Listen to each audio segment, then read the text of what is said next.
अच्छा, जैसे हम आपको यह बात बताए, पोजीशन स्टेटमेंट हो, कोई अगर हमसे पोजीशन स्टेटमेंट अगर पूछता है, पोजीशन स्टेटमेंट अगर हमसे पूछता है कि पोजीशन स्टेटमेंट हम लोग किसे कहेंगे, वो तो पोजीशन स्टेटमेंट के बारे में हम लोग पिछले क्लास में भी हम लोग पढ़े थे वो, कि वह स्टेटमेंट जो हमें एसेट्स और लायबिलिटीज को दर्शाता है उसको हम लोग क्या बोलेंगे, पोजीशन स्टेटमेंट बोले।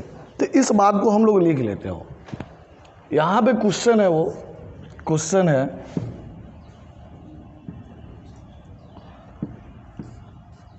यहाँ पे क्वेश्चन है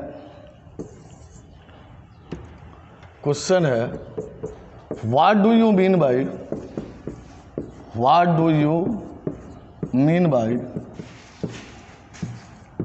position statement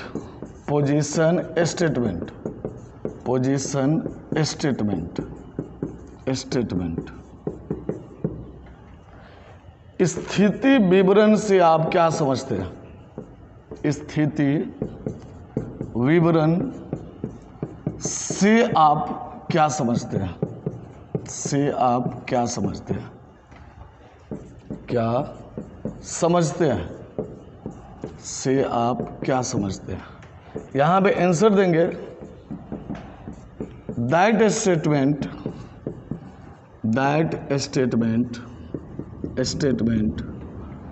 which shows assets and liabilities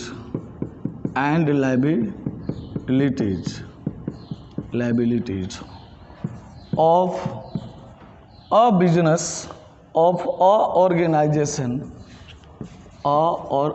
an organization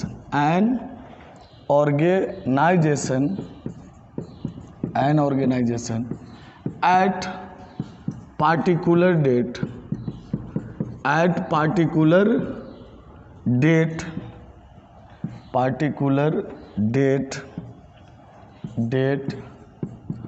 date is called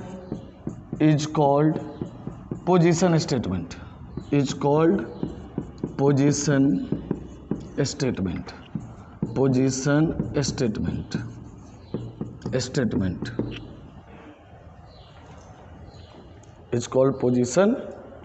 statement.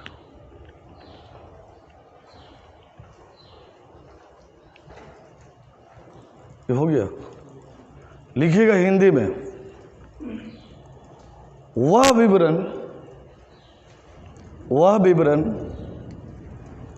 विवरण जो किसी संगठन का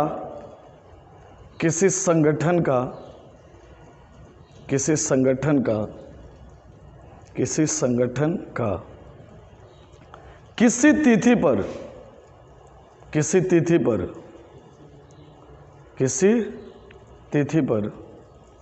पर संपत्ति और दायित्व दर्शाता है, संपत्ति और दायित्व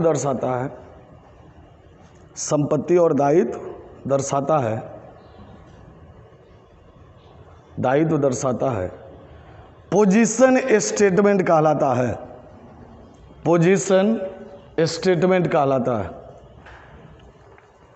पोजीशन स्टेटमेंट कहलाता है। एक मिनट, थोड़ा सा मेरा बात आप समझिएगा। जैसे हम आपको बोले, यह जो पोजीशन स्टेटमेंट होता है ना, वो इसको हम लोग बैलेंस शीट बोलते हो।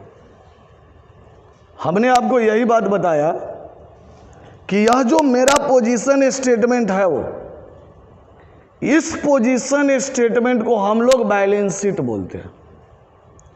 और यह भी बात हम लोग जानते हो कि जब हमें बैलेंस शीट किसी sole proprietorship, partnership, non profit organisation या कोई छोटा सा बिजनेस का बनाना रहे, कंपनी को छोड़कर, तो हम लोग वह जो बैलेंस शीट बनाते हैं वह बैलेंस शीट हम लोग टी फॉर्म में बनाते हैं। टी फॉर्म में बनाने का मतलब क्या हुआ, हम उसको हॉरिजेंटल फॉर्म में बनाते हैं। हॉरिजेंटल फॉर्म का मतलब क्या हुआ, हम उसको लंबवत फॉर्म में बनाते हैं। शायद मेरा बात आप समझ में आया। यानी कोई अगर आपसे पूछ दे कि पोजीशन स्टेटमेंट का मतलब क्या हुआ हो, तो पोजीशन स्टेटमेंट का मतलब बैलेंस शीट। यानी हम लोग जो बैलेंस शीट बनाते हैं उसी बैलेंस शीट को हम लोग क्या बोलते हैं, पोजीशन स्टेटमेंट। ये शायद बात बुझाया होगा, तो इस बात को लिख लीजिए। जैसे इस बात को लिख लीजिए, नोट देके लिखिएगा। Position statement, position statement, position statement, position statement को हम लोग बैलेंस शीट बोलते हैं। पोजीशन स्टेटमेंट को हम लोग बैलेंस शीट बोलते हैं, बैलेंस शीट बोलते हैं।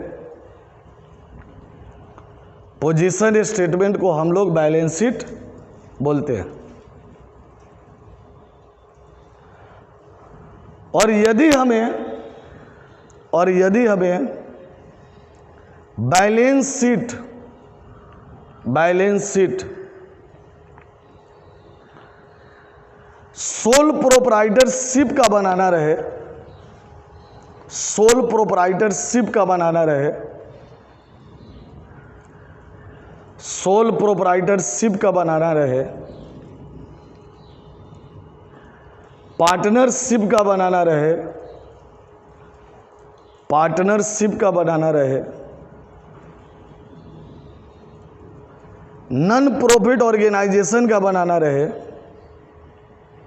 नॉन प्रॉफिट ऑर्गेनाइजेशन का बनाना रहे, नॉन प्रॉफिट ऑर्गेनाइजेशन का बनाना रहे,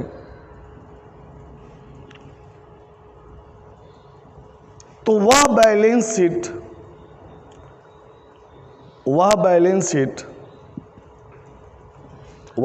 शीट टी फॉर्म में बनाते हैं, टी फॉर्म में बनाते हैं, टी फॉर्म में बनाते हैं, टी फॉर्म में बनाते हैं, टी फॉर्म में बनाते हैं। यानी हॉरिजेंटल, यानी हॉरिजेंटल फॉर्म में बनाते हैं, हॉरिजेंटल फॉर्म में बनाते हैं। यानी कहने का मतलब यह हुआ, यानी कहने का मतलब यह हुआ, कहने का मतलब यह हुआ, कंपनी को छोड़कर, कंपनी को छोड़कर किसी भी ऑर्गेनाइजेशन का यदि बैलेंस शीट बनाना हो, बैलेंस शीट बनाना हो, बैलेंस शीट बनाना हो, किसी भी ऑर्गेनाइजेशन का बैलेंस शीट बनाना हो,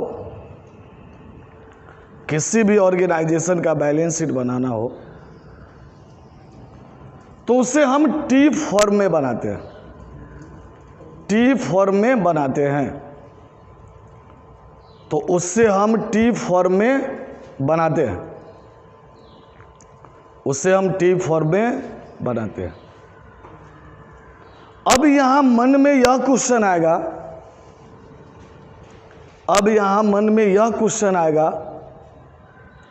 मन में यह क्वेश्चन आएगा कि वर्टिकल फॉर्म में बना दे, वर्टिकल फॉर्म में बना दे, वर्टिकल फॉर्म में बना दे तो क्या गलत हो जाएगा? वर्टिकल फॉर्म में बना दे तो क्या गलत हो जाएगा? तो क्या गलत हो जाएगा? बिल्कुल नहीं, बिल्कुल नहीं, बिल्कुल नहीं। एक बार थोड़ा सा मेरा बात आप समझिएगा। जैसे हम लोग इंटर में जो पढ़े हुए हैं, इंटर में जो हम लोग पढ़े हुए हैं, वो बैलेंस शीट जो बनाना, ऐसे तो कंपनियों का बैलेंस शीट हम लोग पढ़े हुए हैं, हम लोग जो इंटर में बैलेंस शीट जो पढ़े हुए हैं 11th वाला, तो वो जो बैलेंस शीट हम लोग पढ़े थे वो, तो जो भी मद रहता था वो, यानी एसेट्स को हम जहां पाते थे वहां पे एसेट साइड में लिख देते थे वो, लायबिलिटीज के भी साथ हम लोग यही काम करते थे वो। लेकिन हमारी समझ से वो भी हम लोग का सही था वो, यानी उसके लिए कोई रूल रेगुलेशन नहीं है वो। लेकिन अगर उस बैलेंस शीट को भी अगर हम लोग प्रॉपर वे में बनाएं, प्रॉपर वे में बनाने का मतलब क्या, लायबिलिटीज को में सबसे पहले कैपिटल लिखे हो, उसके बाद हम लोग जो भी फिक्स लायबिलिटीज है उस फिक्स लायबिलिटीज को लिखे, और तब उसके बाद जो भी करेंट लायबिलिटीज है उस करेंट लायबिलिटीज को लिखे। यानी अगर उसको एक सीक्वेंस में लिखेंगे ना तो वह बैलेंस शीट मेरा स्टैंडर्ड बैलेंस शीट हो जाएगा, और वह बैलेंस शीट हमारे नॉलेज को दर्शाएगा वो कि इस व्यक्ति के पास पोजीशन स्टेटमेंट बनाने का नॉलेज है वो। जैसे हम आपको बोले, एक मिनट थोड़ा सा बात ना समझिएगा, इंटर में हम लोग जैसा बैलेंस शीट बोलना था वैसा, जो संपत्ति जैसे दिया रहता था वैसे लिख देते थे वो, जैसे लायबिलिटीज देता था वैसे लायबिलिटीज लिख देते, तो वो भी गलत नहीं था वो भी आप वैसे भी कर रहे हैं तो वो भी गलत नहीं है, तो वो भी सही है। लेकिन अगर सोचिएगा क्या कि उसका एक स्टैंडर्ड हो जाए, तो ना उसका कोई स्टैंडर्ड नहीं है। कुछ सुनियो रहे हैं, जैसे मान लो, थोड़ा सा बात समझो ना, हम लोग जो पढ़े थे, जो हम लोग यहाँ पे पढ़े थे बैलेंस शीट जो पढ़े थे, अब देखिए बैलेंस शीट हम लोग यही पढ़े थे, बैलेंस शीट पढ़े थे हम लोग, बैलेंस शीट में यही बात पढ़े थे, ऐसे ही पढ़े थे वो। यह हमारा लायबिलिटीज, यह हमारा अमाउंट, एसेट्स, और यह हमारा अमाउंट रुपया। ये क्लियर हो? ये बात समझ में आना चाहिए। अब इस बैलेंस शीट में हम लोग वहां भी कैपिटल को पहले लिख देते, कोई दिक्कत नहीं है, लिख देते। लेकिन अगर बीच में क्रेडिटर्स आ जाता था तो क्रेडिटर्स लिख देते थे, लोन आ जाता था तो लोन लिख देते थे, उसके बाद बैंक ओवरड्राफ्ट आता था तो बैंक ओवरड्राफ्ट लिख देते थे, यहाँ पे कैश दिया रहता था तो कैश लिख देते थे, डेटर्स दिया रहता था डेटर्स दे देते थे, वो मशीन लिखा हुआ रहता था तो मशीन लिख देते थे वो। ये बात समझ में आ रहा है? यहाँ पे हम लोग कोई सीक्वेंस को फॉलो नहीं कर रहे हो, ऐसे भी हम लोग बनाते थे वो, तब मेरा गलत नहीं होता था। लेकिन अगर आप ये सोचिएगा क्या कि यह एक स्टैंडर्ड को मेंटेन किया था ना, ये कोई स्टैंडर्ड मेंटेन नहीं किया हो। अगर इस बैलेंस शीट को भी अगर हम लोग सीक्वेंस में बनाएं तो वह मेरा स्टैंडर्ड को फॉलो कर सकता है। कुछ सुने, इसको नोट में लिख लीजिए, नोट में लिखिए। हम लोग जो इंटर में बैलेंस शीट बनाना जो पढ़े थे, हम लोग जो इंटर में बैलेंस शीट बनाना जो पढ़े थे,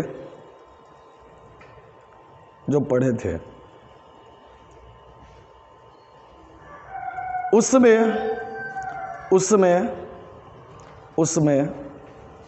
हम लोग कोई भी सीक्वेंस को फॉलो नहीं करते थे, हम लोग कोई भी सीक्वेंस को फॉलो नहीं करते थे, सीक्वेंस को फॉलो नहीं करते थे। जो एसेट्स जैसे आया, जो एसेट्स जैसे आया, जो एसेट्स जैसे आया वैसे भेज देते थे, जो एसेट्स जैसे आया वैसे भेज देते थे। लेकिन वही बैलेंस शीट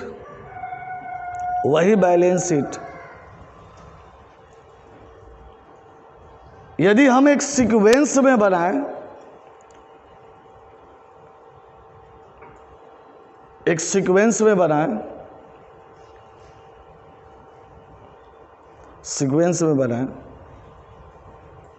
तो वह बैलेंस शीट देखने में और अच्छा लगता है। वह बैलेंस शीट देखने में और अच्छा लगता है। वह बैलेंस शीट देखने में और अच्छा लगता है। देखने में और अच्छा लगता है। अब आपको मन में आएगा क्या कि थोड़ा सा मेरा बात आप समझिएगा। अभी बैलेंस शीट हम लोग बनाएंगे कैसे हो? हम आपको बोले क्या कि जो बैलेंस शीट आप बनाइए ना, तो हम लोग सबसे पहले क्या करते हैं, नेम ऑफ फर्म लिख देते हो, यानी जो बिजनेस का नाम रहता है वो नाम लिख देते हैं। अरे ये ना करते हैं। अब यहां पे लिख देते हो balance sheet as on dot dot दे देते हैं। अब मेरा बात आप समझिएगा। अब यहां पे क्या होता हो, ये आपका लायबिलिटीज, आप कैपिटल एंड लायबिलिटीज भी लिख सकते हैं। अमाउंट, रुपया, एसेट, और ये आपका अमाउंट। अभी तो स्टेटमेंट होता है वो, ये में DRCR थोड़े होगा हो बाबू। अरे DRCR कहाँ होता है अकाउंट में? अब बैलेंस शीट में DRCR घुसा दीजिएगा। अरे समझ में आया?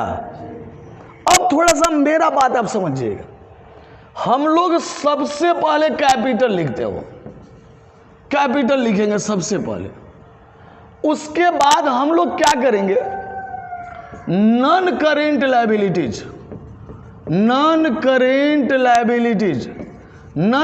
लायबिलिटीज का मतलब क्या हुआ, फिक्स लायबिलिटीज। जो भी फिक्स लायबिलिटीज होगा उसको लिखेंगे वो, यानी क्वेश्चन में देख लेंगे कहां कहां फिक्स लायबिलिटीज है, उसको हम लोग लिख देंगे फिक्स लायबिलिटीज। मेरा बात आप समझिएगा। अब उसके बाद हम लोग क्या करेंगे, करेंट लायबिलिटीज लिखेंगे, यानी यह एक सीक्वेंस में होगा वो। करेंट लायबिलिटीज लिखेंगे, यानी जितना भी करेंट लायबिलिटीज होता है, वह सारा करेंट लायबिलिटीज को हम यहां पे लिखेंगे। लायबिलिटीज जैसे बैंक ओवरड्राफ्ट हुआ वो करेंट लायबिलिटीज हुआ, क्रेडिटर्स हमारे लिए करेंट लायबिलिटीज हुआ, वो बीपी हमारे लिए करेंट लायबिलिटीज हुआ, आउटस्टैंडिंग एक्सपेंसेस हमारे लिए क्या हुआ, करेंट लायबिलिटीज हुआ। उसी तरह जब एसेट्स में आएंगे हो तो जो भी फिक्स एसेट्स है, मेरा बात आप समझिएगा, जो भी फिक्स एसेट्स है उस सारा फिक्स एसेट्स को यहां पे लिखेंगे पहले। जितना भी फिक्स एसेट्स है वो, उस फिक्स एसेट्स को सारा को पहले हम लोग लिखेंगे। यहां पे जो भी फिक्स एसेट्स हो हम यहां पे फिक्स एसेट्स को पहले लिखेंगे, और उसके बाद हम लोग क्या करेंगे, जो भी करेंट एसेट्स है उस करेंट एसेट्स को यहां पे लिखेंगे। यानी जो भी करेंट एसेट्स में आता है, जैसे कैश हो गया, बैंक हो गया, डेटर्स हो गया, स्टॉक हो गया। जैसे यहां पे हमारे पास स्टॉक है, वो स्टॉक लिख दिए। स्टॉक को हम लोग इन्वेंटरी भी बोलते हैं यार।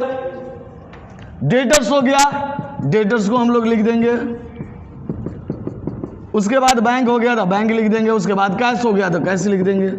यानी कहने का मतलब क्या, अगर आप ऐसे बैलेंस शीट अगर बनाते हैं टी फॉर्म में, इसी को टी फॉर्म बोलते हो, अगर आप ऐसे बैलेंस शीट अगर बनाते हैं तो आपका बैलेंस शीट एक स्टैंडर्ड बैलेंस शीट होगा। कुछ सुने हैं? एक बार और हम रिपीट करते हैं। अगर हमें कोई भी ऑर्गेनाइजेशन का बैलेंस शीट बनाना रहे हो तो सबसे पहले हम किसको दिखाएंगे, वो कैपिटल को। हो बाबू, सबसे पहले किसको दिखाएंगे, सबसे पहले किसको दिखाएंगे वो। उसके बाद हम लोग किसको दिखाएंगे, नॉन करेंट लायबिलिटी जो, उसके बाद हम लोग किसको दिखाएंगे, और वही एसेट साइड में सबसे पहले किस एसेट्स को दिखाएंगे, वो फिक्स एसेट्स को। उसके बाद हम किसको दिखाएंगे। क्लियर हुआ? अच्छा अमित क्या बोले, लायबिलिटी साइड में किसको पहले दिखाइएगा? लायबिलिटी साइड में फिक्स्ड एसेट्स को। दिमाग के न दूसरा जगह छोड़ दिए। लायबिलिटी साइड में किसको दिखाएंगे? वो किसको दिखाएंगे? उसके बाद किसको दिखाएंगे? उसके बाद किसको दिखाएंगे? और एसेट साइड में किसको दिखाएंगे? और फिर किसको दिखाएंगे? कुछ सुना है? लायबिलिटी साइड में किसको दिखाएंगे? उसके बाद किसको दिखाएंगे? उसके बाद किसको दिखाएंगे? करेंट लायबिलिटीज को। और एसेट साइड में किसको दिखाएंगे? वो फिक्स एसेट्स को। उसके बाद किसको दिखाएंगे? करेंट एसेट्स को।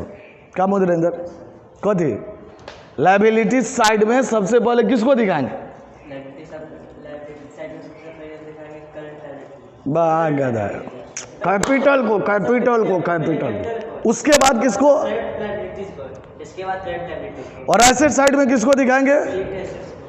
और उसके बाद